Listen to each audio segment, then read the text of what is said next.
Hey, what's going on, guys? Godstatus here. It's been quite a while since our last Rank 0 to 100 episode, but I think that you guys have been waiting for it, and I hope this one delivers. We posted an entire 20-minute episode here, which is huge for me. It's by far the longest episode in the series, and I really think that you guys will enjoy it. We've had a lot of interesting guns, and the episode following up to this is going to be the legendary Zip 22, so you definitely want to be caught up. As per usual, guys, I have about 60% of my viewers not subscribed to my channel. Please, if you guys are enjoying the videos, if you're enjoying future content, or even just anything you think you want to give me a chance, I really would appreciate you subbing and liking the video. It helps me out a ton. I'm trying my best to get back into YouTube and really starting to create good content for you guys, so give me some motivation, help me help you, and hopefully we can start growing again. If you guys want to keep track and keep up with my progress, I'm going to go ahead and drop a link in the description to a Google Sheet. It has all the guns and the amount of kills I've had on them so far, so you can keep up to date with what's to come, where I've gotten so far. I usually try to update these at the end of every single episode or right before I upload them, so they usually are up to date when you are watching this. But with all that said, let's just hop right into this. The first gun of the episode is going to be the L2A3. It was a gun that I wasn't personally really impressed by, but some of you guys may enjoy it.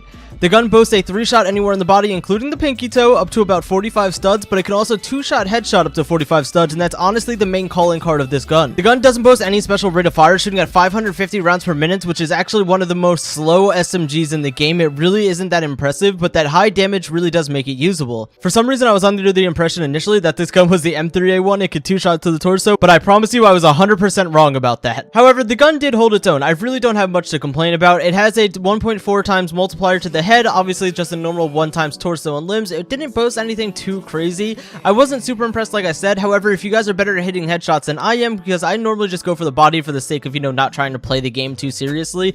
If you guys do want to go for those headshots, this gun can hold its own really well.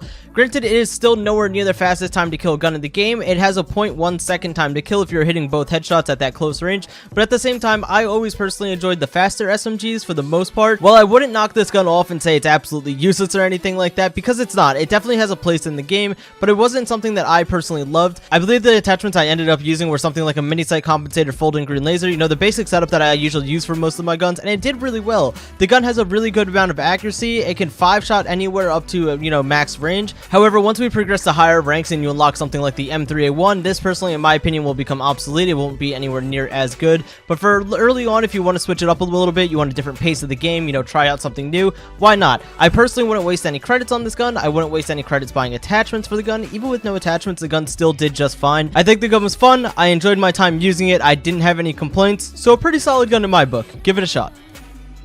Next up, we go into the RPK, which in my opinion is the better RPK out of the two, between the RPK and the RPK 74 as far as the LMGs go. This gun has a crazy 42 damage close range up to about 80 studs, making that a 3-shot anywhere up to 80 studs, and then it goes down to a 4-shot at all ranges. However, if you do hit headshots, you get 2-shot to the head up to 80 studs, and then it's obviously a 3-shot to the head at distance. This gun is actually really solid. The reason that I'm saying I think it's better than the other RPK 74 is because of the damage. While this gun doesn't even have that much recoil, it honestly isn't that big of a difference in my opinion. With attachments on both of the guns, the RPK 74 is a bit more accurate, but that damage is so much better to have. I much prefer that with a little bit of recoil any day of the week. Then the only difference between those two other than the damage is going to be the rate of fire. This RPK only having 600 versus the RPK 74 650. Still not a huge difference. I think it comes out to being like a 0.01 second time to kill difference. Nothing really big at all. I had a ton of fun using this gun. It was just absolutely shredding. No matter what map I was on, I was just dominating. I love using LMGs in this game. I already talked about it in one of my videos, how powerful LMGs are and why I think they need to be nerfed, and I think this video will definitely show you guys what I'm talking about. I believe the first game I got on with it, I dropped over 100 kills really easily. I was not struggling at all. Having the ability to go from some of these really weak guns to really powerful guns in this series really makes you grateful for what we have at times,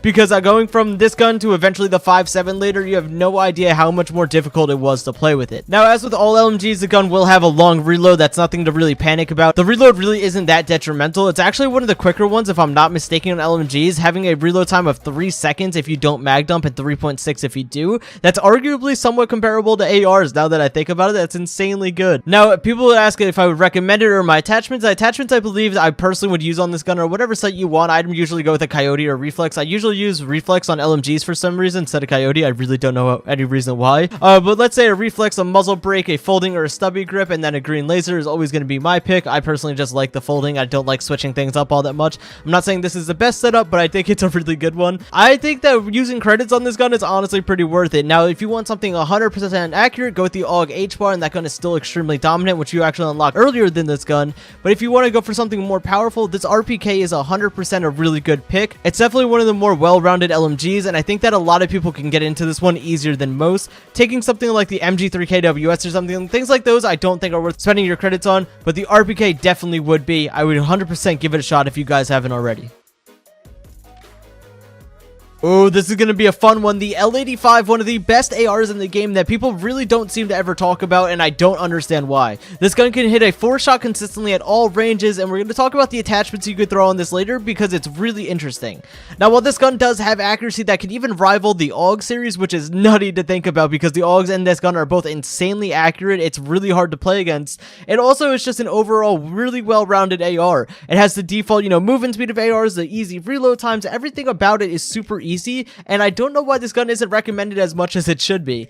As for the attachments on the gun, you don't really need anything special. It's insanely accurate right off the start, but here's where things get fancy. You're able to run a suppressor on this gun without losing your 4-shot. If you run the default suppressor on the L85, you don't lose any damage, and you don't lose like any real recoil because the gun's already insanely accurate as is. Now here's what gets even better about it. You can run the default suppressor and armor piercing rounds, and you still hold the same damage all around the board. You could still 3-shot to the head at all ranges. You could still 4-shot to the body at all ranges. The gun is an absolute monster, and people just don't talk about it, bro. I very rarely ever see this gun mentioned. Way back in the day, we're talking maybe 3 years ago, this gun was hugely meta, especially in the competitive scene. A lot of people didn't really use the AUGs back then because that was before the armor piercing had any torso multipliers. The L85 was really top tier back then. A lot of people used it, a lot of people were really good at it, and it just seems to have fallen off now, man. If you want an insanely good gun, this one's better than any of the AUGs out there now. It's as good, if not better, than the G36 because of its recoil. This is your gun, man. I cannot stress how important and how good this gun has been for the longest time. I feel like it hasn't been touched in any way, nerfed, buffed, anything for years, and if it has, it's been something so minor that it doesn't even matter. This is basically the pinnacle of the perfect assault rifle in Phantom Forces, and it's just not brought up enough. I haven't brought it up enough. There's a lot of people that I've probably recommended other guns to, and I haven't stressed just how good this one is. Please give it a try. I don't have much else to say about it. I don't want to just fill another minute of space. I'm just going to leave some clips up. There will be a timestamp in the top right if you want to switch to the next gun, but just watch how easily you can dominate with this gun.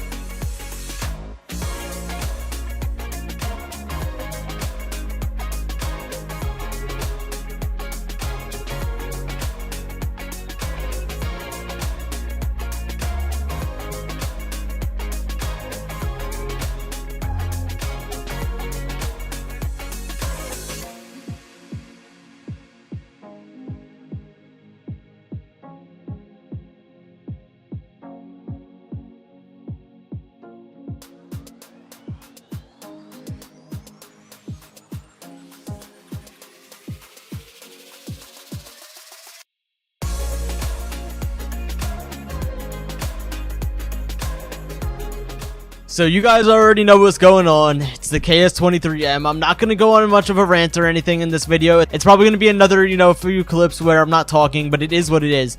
This shotgun is bonkers. It is insane. It is powerful. It is disgustingly annoying to play against, and it doesn't require a single attachment on this gun. It is disgusting to play against. It's overpowered. It's busted. It's everything. You can one-shot people up to like 160 studs with this gun. It's hugely good. It's insane. I don't know how else to say it. It is, in my opinion, the best shotgun in the game, hands down. I 100% would recommend using it. I hate to say it, and a lot of people are going to be really upset that I said this, but I would really recommend using this gun. You can be so good with it so easily. It requires zero effort, and you could just run through maps like it's nothing. I'm going to be really upset in about a week when everyone's using it, and I can't even get clips from my 0 to 100 series, but it is what it is. Use the gun. You don't need a single attachment on it. If you want to put like flechette or something, sure, but it isn't necessary whatsoever. Just watch the clips, enjoy it. I don't have much else to say about it.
So I'm gonna keep it real with y'all. I did not enjoy the 5.7 at all, and it was personally probably one of the least favorite and worst pistols that I've had to use so far to date on this series, and let's go over why. The gun is a 4-shot up to 80 studs, or a 5-shot at all ranges. It can 3-shot up to 80 studs, however you have to hit the torso, and let's be honest, when you're spraying with these pistols, unless you're shooting them from the back, it's hard not to miss their arms. You really don't consistently get those 3 shots to the torso, so let's just talk more about it. The gun has an okay fire rate, shooting at up to 800 rounds per minute. Obviously, I'm not clicking that fast, but I'm sure as hell trying. I felt so underwhelmingly powered. Like, comparing this to like an M1911 or an M45A1, there were so many times I would have just bodied everyone. I would have dropped like 5 or 6 kills. I would have destroyed everyone in my path if I had an M45A1 or an M1911.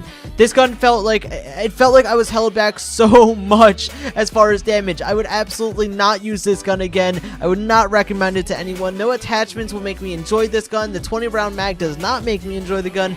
I have almost nothing positive to say about it. There are so many better options for secondaries.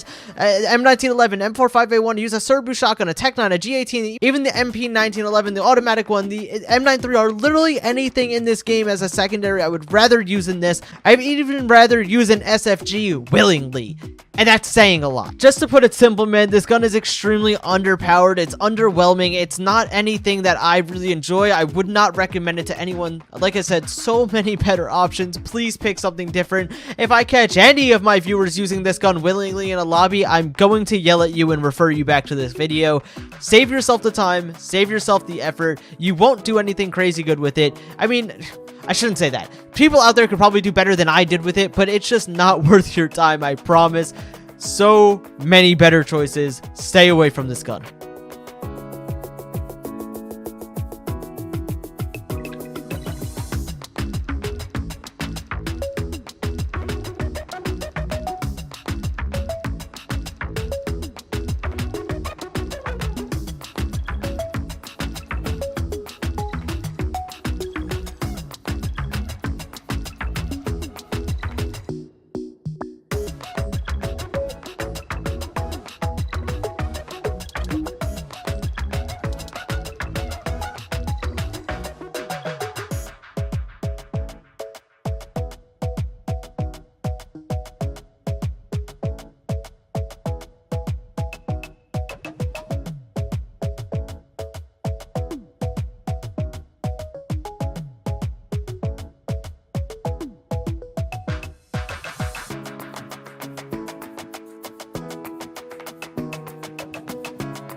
Next, we've got the 1858 New Army. Not as passionate about this one. It was overall alright. I personally felt like the fanfire was kind of inaccurate. I was trying to line it up with a laser while I was shooting, but it just wasn't working out. Maybe I just suck. That's more than likely the case, but let's talk about the gun some. So the gun could one-shot at a pretty far range, probably somewhere in like the 100, 120 stud range, the exact distance for it, but it's pretty powerful. As with any revolver, you know, the Desert Eagles, blah, blah, blah, pretty strong.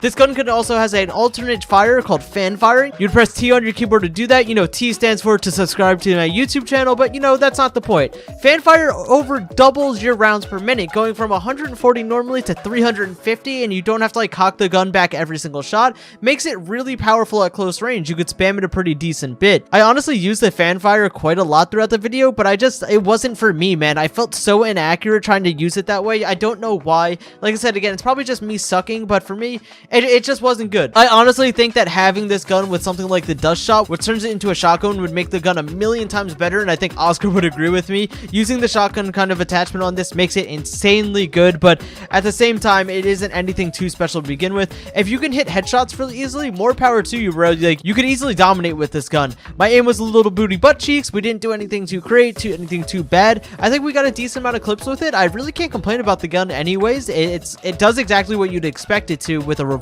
Now, would I say this is the best revolver out there? I'm honestly not sure. If you're accurate with fan fire, then yeah, it definitely is. It has that rate of fire, which is really good, and it doesn't have much recoil when you're using fan fire. In fact, basically none at all, as you can probably see in the video. If you practice with this gun, you could be an absolute monster, but oh well. I enjoyed it for what I got out of it, and I think that you guys should give it a shot as well.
coming up on our second to last gun. We only had half a level with this because we unlocked the G3 and the MSG90 or whatever the other DMR is called. I'll discuss it later on. But this gun was actually surprisingly good to use. It had a lot of recoil initially, which was a bit weird to get used to. However, the gun packs a lot of damage. You could 3-shot anywhere up to about 50 studs, and you could also 2-shot headshot at any range, which is really awesome to have. So even if people were out of the range that you're comfortable spraying at, just 2 little taps to the head and you were all good to go. You could just keep it moving. Attachments wise, I think I eventually ended up going with like a mini sight or a delta sight, whatever it was. I'd probably recommend a muzzle brake compared to a compensator on this, and then folding green laser. I don't think any ammo types are necessary on this gun. I don't know if they benefit you or hurt you in any way. I honestly didn't look. I don't think they're even worth looking to, in my opinion. I've never heard anyone really discuss using an ammo type on the G3. As for the gun as a whole, it's really good. Like I said, I was genuinely surprised. I enjoyed using it. I'm really upset that it was only half a level compared to something like the 5.7. I would have loved to talk about this gun more because it just overall felt really good. I was just kind of dominating close range. It has a 580 rounds per minute, which is pretty slow. It's nothing, crazy as far as ARs and battle rifles go. It's actually, now that I think about it, probably closer to standard than anything. It doesn't shoot crazy fast. It doesn't, do anything super special. It's just a slower shooting, higher powered gun. Having these guns in this episode was really refreshing. I like having higher powered guns. It just, I don't know. It felt really fun for me to use. I would definitely check it out if you guys haven't. You unlock this gun at rank 59 along with the MSG90 or whatever it's called. I definitely enjoyed this gun a lot more than the MSG90, and we'll talk about that in a second.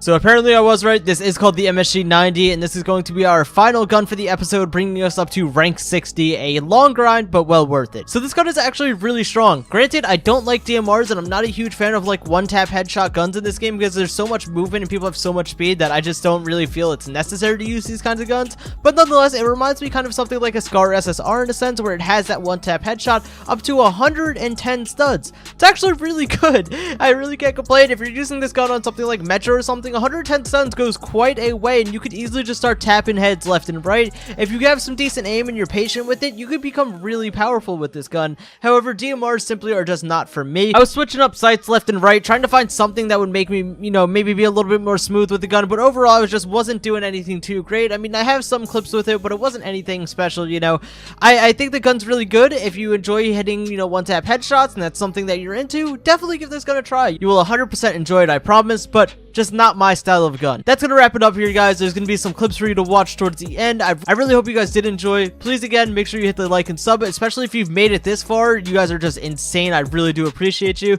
but I'll see you guys in the next one. Peace out.